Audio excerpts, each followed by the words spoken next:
The metallic sound of chains dragging heavy equipment through the silent night in Millbrook, Idaho. William Harris, 52, watched helplessly from the window of his century-old home as a team of uniformed men removed his precious farm equipment under the artificial light of powerful spotlights.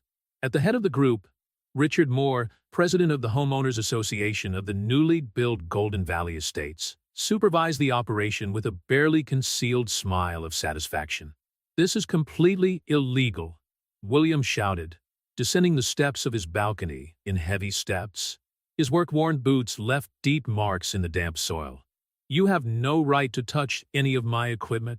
Richard Moore, 45, dressed in an impeccable suit even at that time of night, adjusted his expensive tie before replying with a condescending tone. "Mr. Harris, we sent out multiple notices about the noise violations. The council voted unanimously to seize the equipment until you comply with our coexistence guidelines." The Harris's farm existed long before the luxurious Golden Valley Estates condominium was even imagined. For 3 generations, the family farmed that land, starting with William's grandfather, who arrived in Idaho during the Great Depression with just a mule and a plow. Now, a decade after his father's death, William was keeping the family legacy alive, producing organic food that supplied not only local markets, but also hospitals and schools in the region. Coexistence guidelines? William ran a hand through his gray hair, trying to contain his indignation. "My family has been farming this land for almost a century. You arrived less than 2 years ago, and you think you can dictate the rules?" Jessica Martinez, William's lawyer and longtime friend, arrived on the scene just then, her car skidding slightly on the dirt road. "Stop this removal immediately," she ordered, her document folder in one hand and her cell phone recording in the other. "You have no legal authority for this." Richard Moore just smiled, pulling a document out of his inside jacket pocket. "Actually, we do. As you can see, the town hall has endorsed our petition on noise levels. More importantly, we discovered that some of your equipment is parked in an area that technically belongs to the condominium." William felt his blood run cold. Years ago, there had been a dispute over the exact boundaries of his property, but the issue had been resolved in his favor. Or so he thought. "This is ridiculous," Jessica interjected, quickly examining the documents under the light of her cell phone.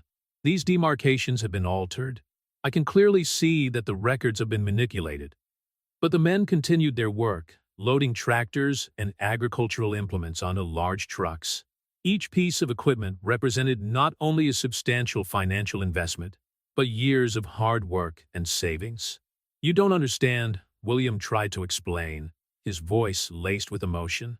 "I have contracts with local hospitals. People depend on the food I produce. Without this equipment, I can't maintain production." "Well, maybe it's time to consider selling your property," Richard suggested with false sympathy. "Golden Valley Estates would be happy to make a fair offer.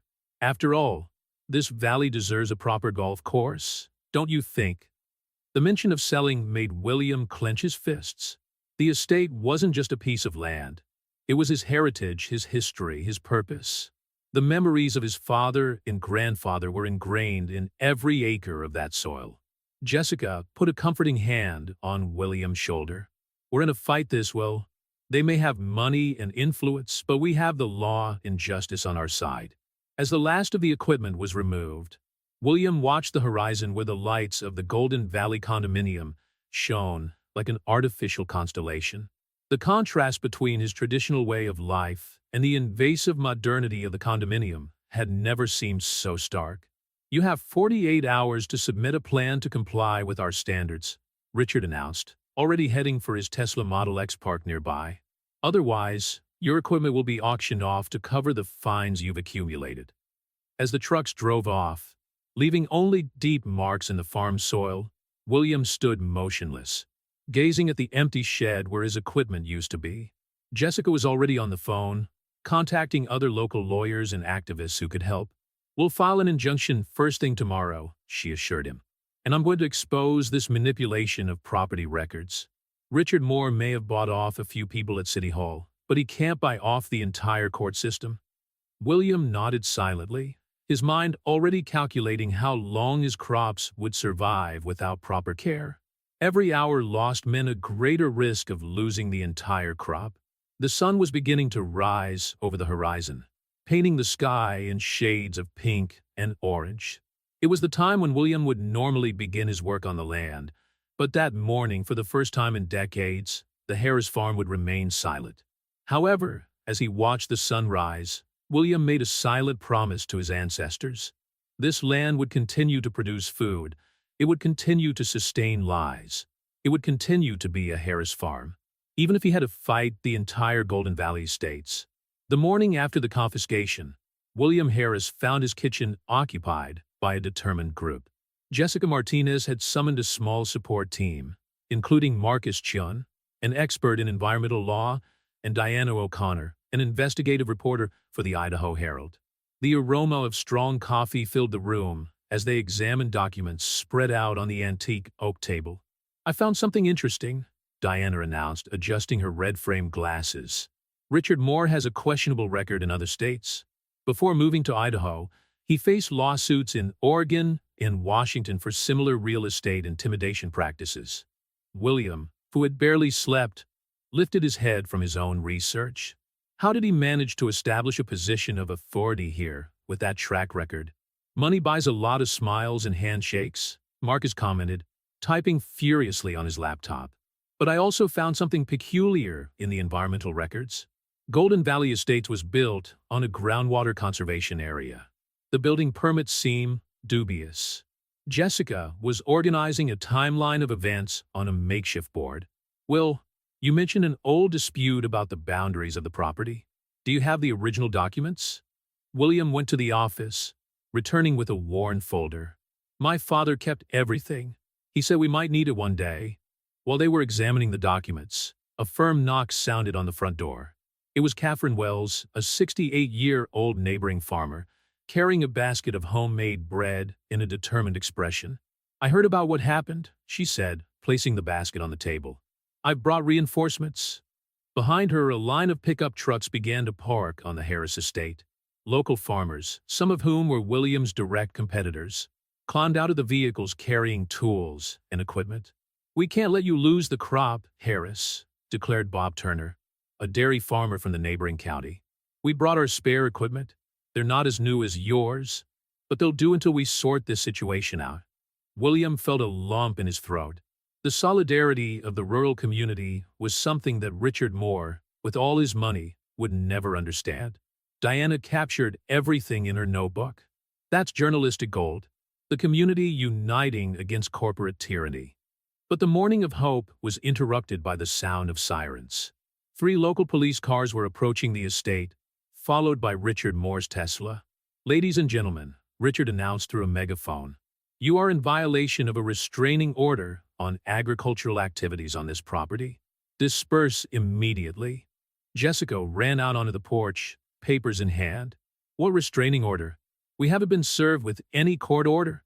Richard smiled his characteristic smile, handing more papers to the local sheriff.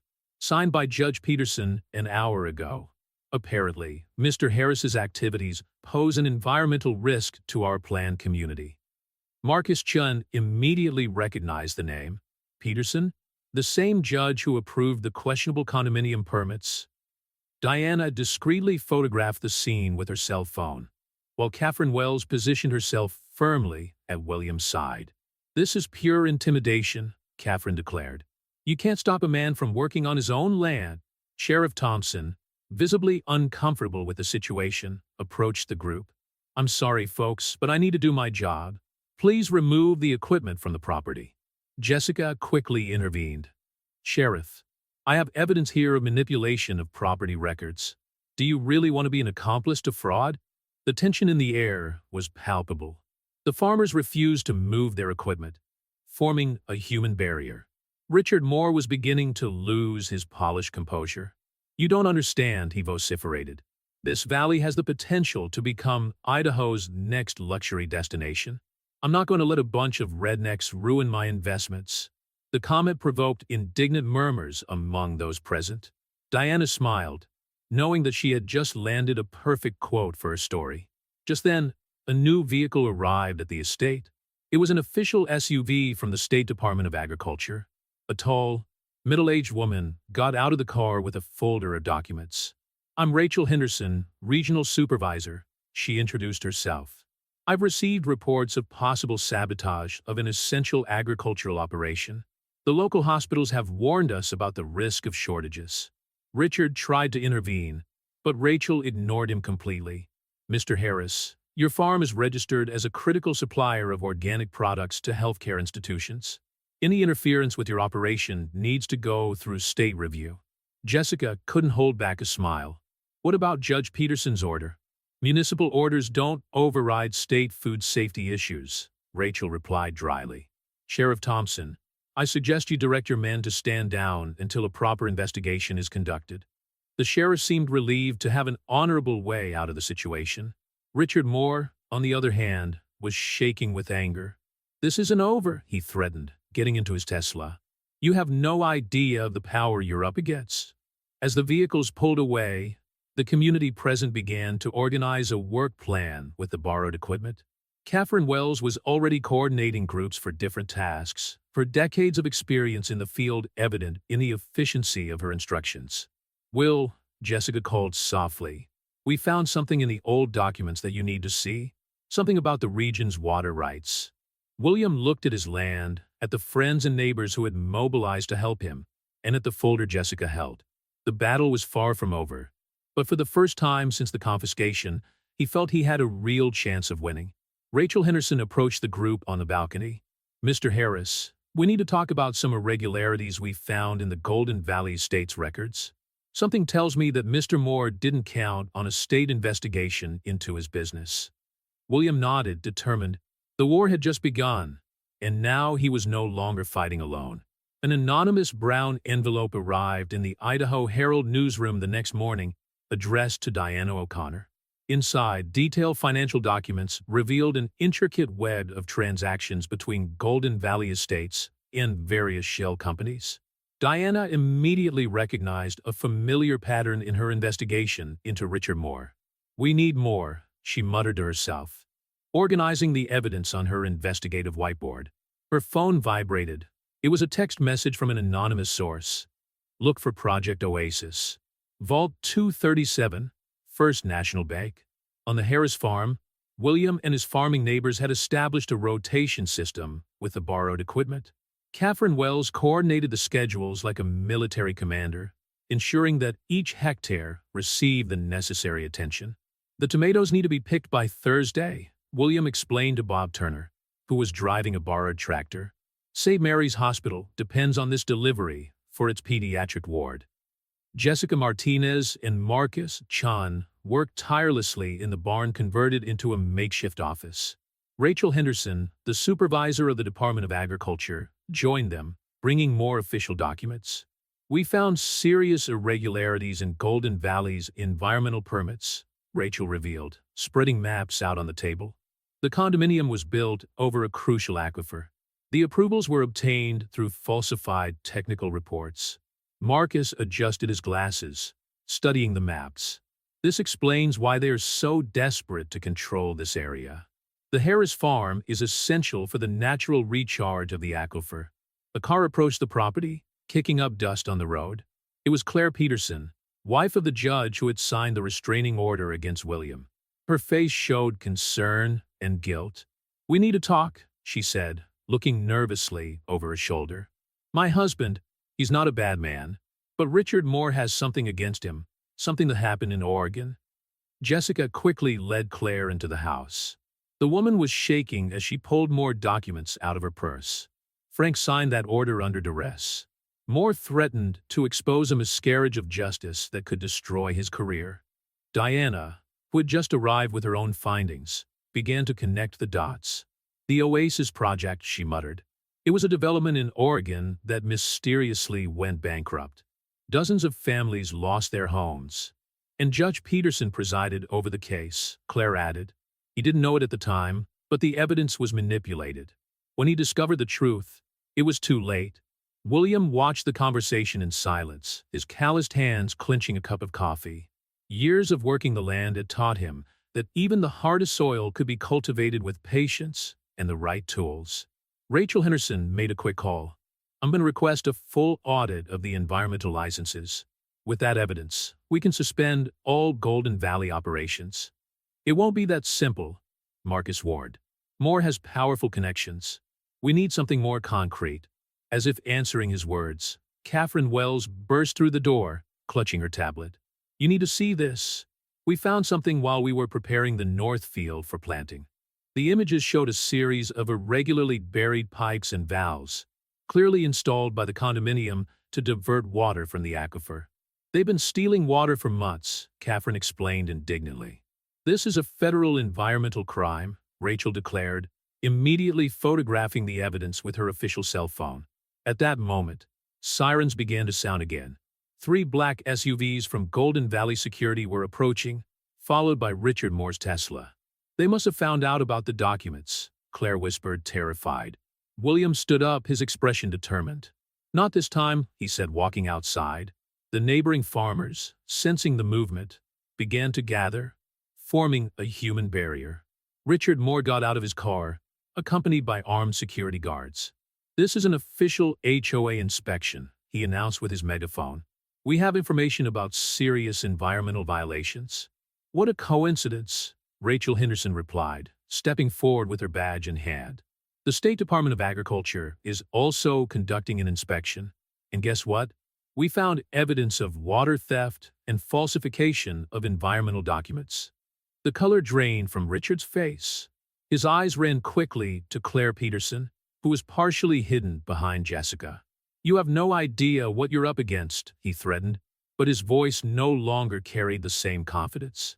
Diana O'Connor was broadcasting everything live on her online news channel. Local citizens confront corporation over land and water dispute, she reported. Evidence suggests corruption scheme involving luxury development. William stepped forward, facing Richard.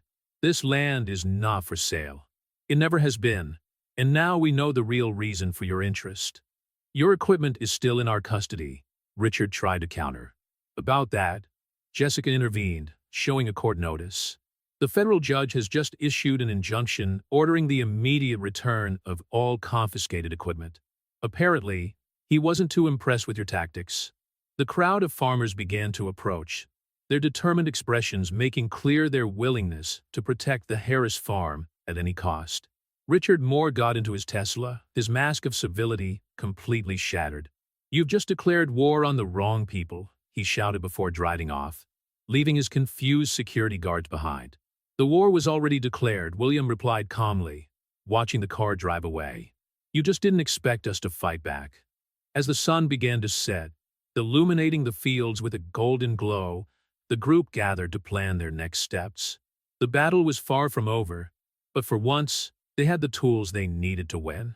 The First National Bank's archive room was silent when Diana O'Connor, accompanied by a nervous employee, opened safe 237. The contents, a thick folder stamped Project Oasis, confirmed her suspicions. She quickly photographed each page before putting everything back exactly where it belonged. Oh my God, she whispered, examining the images on her phone as she drove back to the Harris farm. The Oasis project wasn't just a failed venture in Oregon. It was part of an elaborate scheme by Richard Moore to monopolize water resources in several communities in the American West. On the farm, William oversaw the installation of security cameras donated by the community. After Richard Moore's threats, no one wanted to risk another night raid. Catherine Wells organized a group of volunteers who would take turns on surveillance shifts. We need to talk, Diana announced, entering the barn office where Jessica and Marcus were analyzing documents. Golden Valley isn't just a luxury condominium. It's part of a much larger operation. Rachel Henderson, who had just arrived with reports from the Department of Agriculture, joined the group. Diana projected the photos of the documents onto her laptop. Moore's been doing this for years, she explained. He buys strategic land over important aquifers, builds luxury condominiums, and secretly trades the water rights to big corporations. How come no one noticed this before? Asked William, his calloused hands clenching the back of a chair. Because he uses a complex network of front companies, Marcus replied, connecting the information. Each enterprise seems independent, but they're all part of the same scheme. Jessica typed furiously on her laptop. I just received an email from Claire Peterson. The judge has decided to testify against Moore. He has evidence of bribery in previous cases. A roar of engines interrupted the conversation. Through the window, they saw a row of trucks approaching. It was William's farm equipment being returned, as ordered by the federal injunction. At least one victory, William muttered, but his expression remained worried.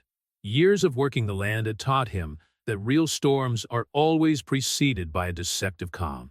His intuition was right. When the last of the equipment was unloaded, an official envelope was delivered into Jessica's hands. It was a subpoena from the State Department of Water Resources.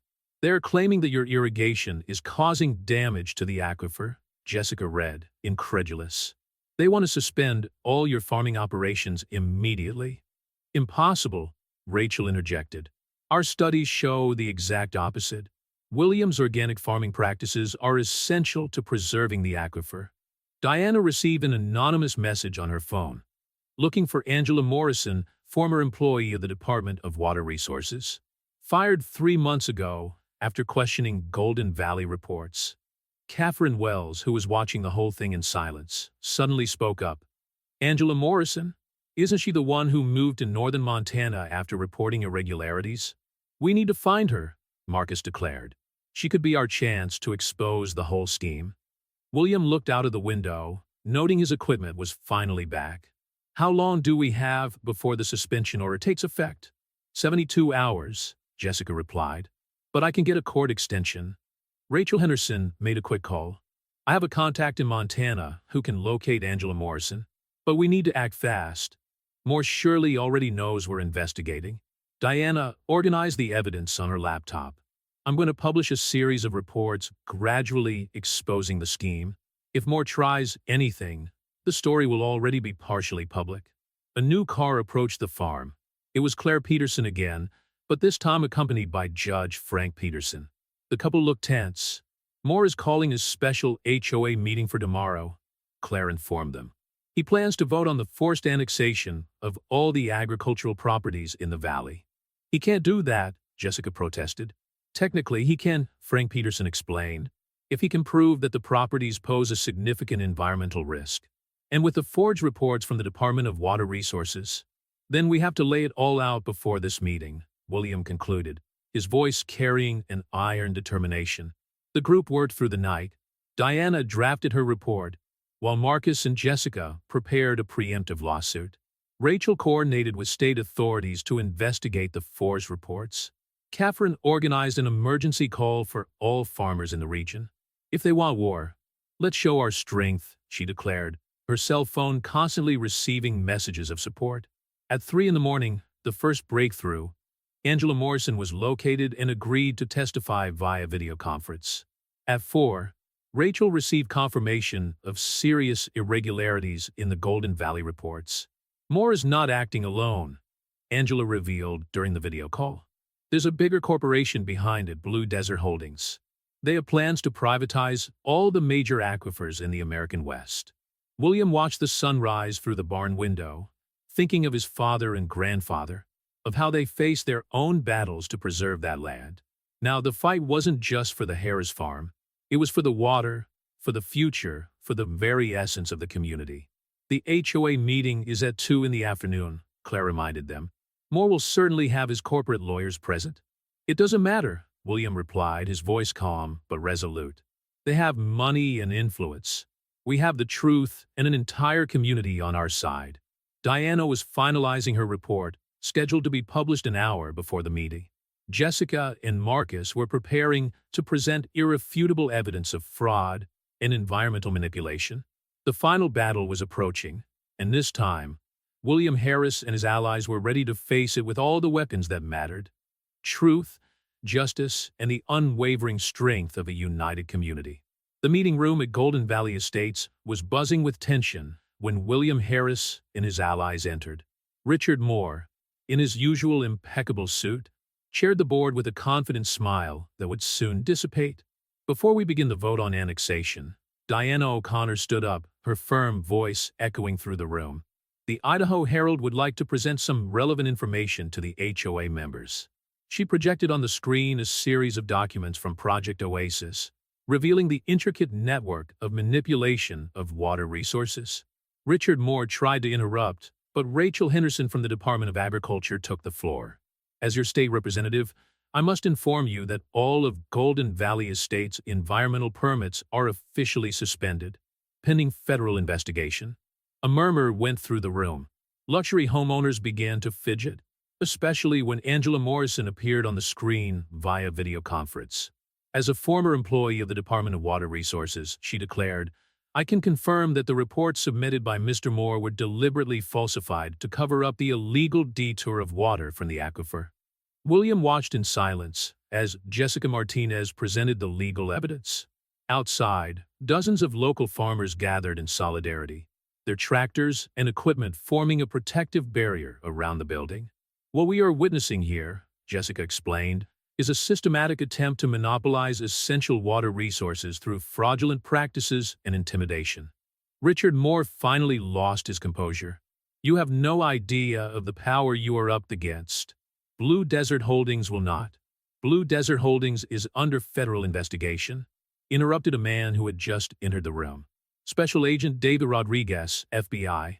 Mr. Moore, you are in custody for multiple violations of environmental laws and corporate fraud. Catherine Wells smiled discreetly as she photographed Moore's stunned expression being handcuffed. Claire and Frank Peterson, sitting near the window, exchanged looks of relief.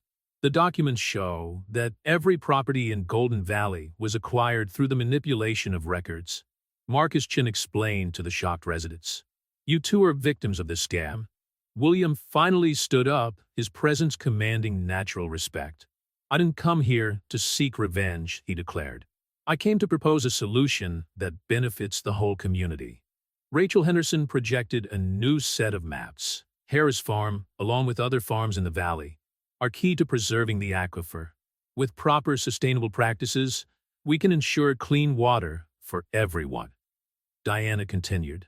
Our investigation revealed that Golden Valley was built without proper environmental safeguards. The choice now is between continuing a destructive conflict or working together to preserve our resources. The residents of the condominium, many of them successful professionals from big cities, began to understand the gravity of the situation. A retired doctor spoke up. How can we help solve this? William shared his vision, a cooperative management plan that would integrate sustainable farming practices with the residential community. The farmers would keep their land, while the condominium would benefit from a truly sustainable environment and local, organic produce. Imagine, he proposed, your children learning about sustainable agriculture, having access to fresh, organic food, participating in real environmental preservation, not just a label on a sales brochure. Jessica quickly organized an emergency vote. With Richard Moore removed as HOA president, residents elected a new board committed to community cooperation. This is more than a legal victory, Catherine declared as the farmers celebrated outside. It's a victory for the future of the valley. In the weeks that followed, the changes were startling. The new HOA board, working together with local farmers, developed guidelines that respected both residential and agricultural needs. Local hospitals continued to receive their organic supplies, and new educational programs began to flourish. William, overseeing the harvest in his restored fields, reflected on his family's legacy. His grandfather had arrived during the Great Depression with only a mule and a plow. His father had kept the farm alive through drought and hardship. Now, he had not only preserved that legacy, but turned it into a model of community cooperation. Diana O'Connor won an investigative journalism award for her series of reports, which inspired similar investigations in other communities affected by Blue Desert Holdings. Rachel Henderson used the case as an example to reshape state water protection policies. One quiet afternoon, as the sun set over the green fields, William found an old photograph of his father in the barn. Next to it, he placed a new one, showing children from the condominium learning about organic farming on his farm. You were right, Dad, he muttered. The earth always knows who really loves it. The valley had changed, but its essence remained intact. Farm machinery now worked in harmony with suburban life. And the aquifer, protected by sustainable practices, continued to nourish both crops and people. The story of Hare's farm has become a symbol of resistance and renewal, proving that even in the toughest battles, truth, justice, and the strength of the community can prevail. And in the depths of the fertile land, the crystal-clear waters of the aquifer continued to flow, preserved for future generations.